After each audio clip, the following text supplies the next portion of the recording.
Why is vehicle selection so critical in today's sales environment? That's a great question, Walter.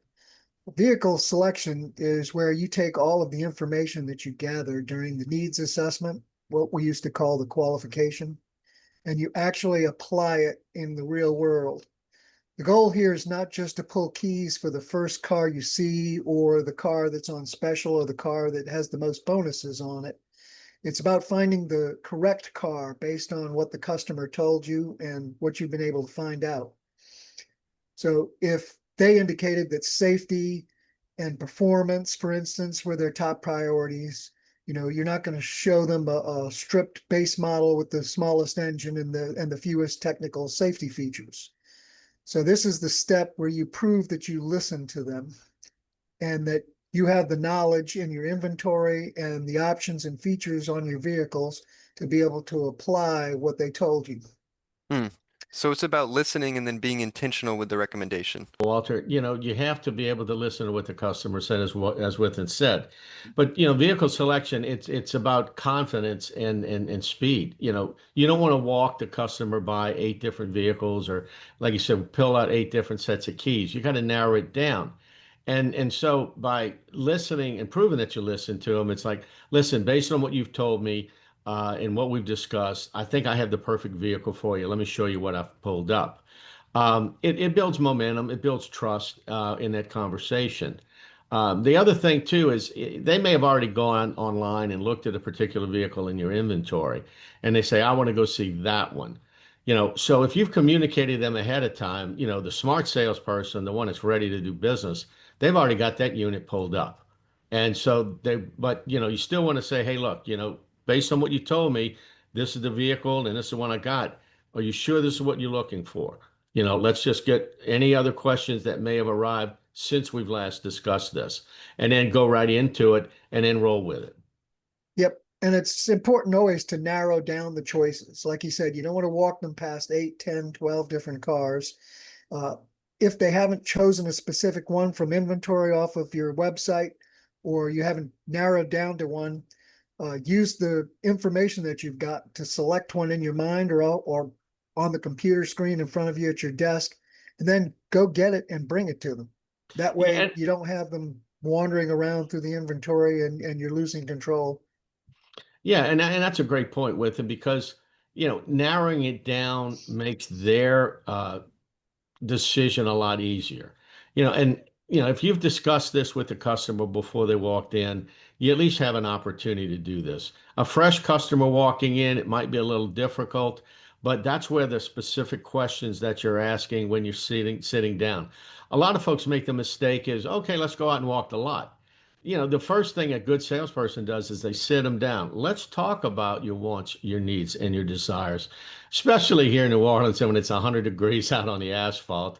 Let's soak up that good air conditioning and find out what their needs are, and then go out and get that vehicle and bring it up close so they don't have to go out and bake in the sun. Yeah, it's Hmm. consultative. I mean, Exactly. we're professionals, and a professional doctor doesn't see a patient walk in and then just roll out a bunch of pills and say, which one of these look pretty to you? We'll just give you some of these big round ones and some of these little green ones, and we'll see what happens. And the Great. other thing too is, time kills deals. Customers complain all along. It takes too darn long to go buy a new vehicle or even a used vehicle. By being ready and prepared to do business with the customer, and not wasting their time, being respectful and mindful of it, it's going to go a long way with your credibility and your opportunity to earn your business. Great points. It's not about playing tour guide through the lot. It's about being laser focused. Let's move to the next step, the vehicle presentation or walk around. What's the number one mistake salespeople make during the walk around? Well, there's probably two main mistakes, and they're like polar opposites. One is to just dump everything they know about the car, just rattling off features. This is especially comical at a BMW or a Mercedes lot, where they sound suddenly like they're an episode of Sesame Street, reciting alphabets at random in random orders and random means. This has ABC, BDC, VDC, VDS, ABCD, LMNOP, QRST, and so the feature dump where a salesperson is invested a certain amount into product knowledge, but hasn't made the shift between rattling off different features by name or even worse by acronym and picking the exact ones that apply based on the needs assessment to that customer and then telling them what the benefit is of that feature. For instance, VDC, which is what several of the different manufacturers call vehicle dynamics control or stability control or electronic stability control, which is the most generic of the terms, which is basically a system that detects and then prevents the loss of control or a skid. And so a safety-minded customer that might drive in circumstances that are challenging, like New Orleans downpours, bad streets, bad traction, that sort of thing, won't appreciate just hearing VDC or ESC or any of that. Even, full-blown terms like StabiliTrack. They will appreciate that you tell them the benefit of a system that can detect the beginning of a skid before it's even felt in the seat of their pants, and then can apply controls to the different brakes and even the steering system and counter a skid before it even takes place, so that most times if their vehicle loses traction or there's a challenging, corner or something happens and the vehicle could have possibly lost control, that the only sign that they'll have that anything happened at all will be a little orange light blinking on the dashboard a little bit that says, traction loss or ESC or whatever the particular light would be, and that it'll completely prevent, possibility of an accident, rollover, hitting another car, and, just help protect them. So that's the idea of not giving a feature dump with a bunch of alphabets, but connecting one particular feature with their needs and then describing the benefit of it. Yeah, exactly. Yeah, and let me just throw in this one tip. You got to engage the customer. One of the things I do, open the door, sit them down behind the wheel, get that seat, adjusted just right. Okay. How do they like it? They sit close to the wheel back, adjust the mirrors, et cetera, et cetera. Maybe even, when you sit down, you're starting to show them the new infotainment, systems that they have.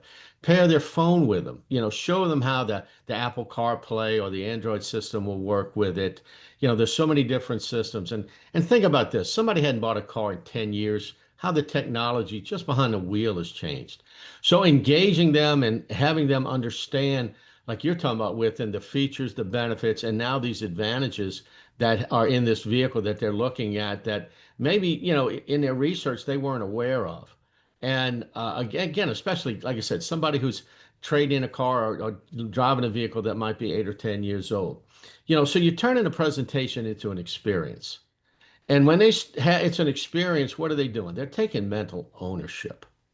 Okay. Exactly.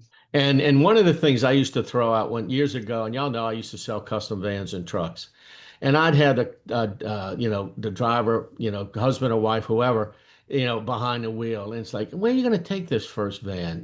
This van when oh, and they got it already mapped out in their head, driving to Orlando to Disney World in it. Well, right Painting a then picture for there, them. exactly, right then and there, I know they've taken mental ownership, and it's just a matter of working out the numbers. But if you don't take the time to make it an experience, let them make mental ownership of it, then you're going to be dealing strictly with price. And that's nobody's going to win that race, okay? You want to build value, from the moment you open the hood or you open the door, and you start that walk around. Because if not, again, you're wasting their time, and it's just going to be a hassle trying to get them to agree on numbers. Hmm. Yep. So, You need to build value and make a connection. okay, yeah. So connection over data, benefits over features, and engagement Absolutely. over monologue. Love it. Absolutely. Absolutely. Now let's talk about the big emotional moment, the test drive. Within, why is a test drive more than just a quick loop around the block? Well, for the same reason that a benefit is more important than an alphabet. And you have to engage, connect, and help them take mental ownership of the vehicle. Uh, if they just ride in the passenger seat for 2 minutes, that's no kind of ownership. They don't feel a connection. Thanks for watching. If you liked the video, hit the like button, subscribe for more, and drop a comment below. We'd love to hear from you and it really helps out.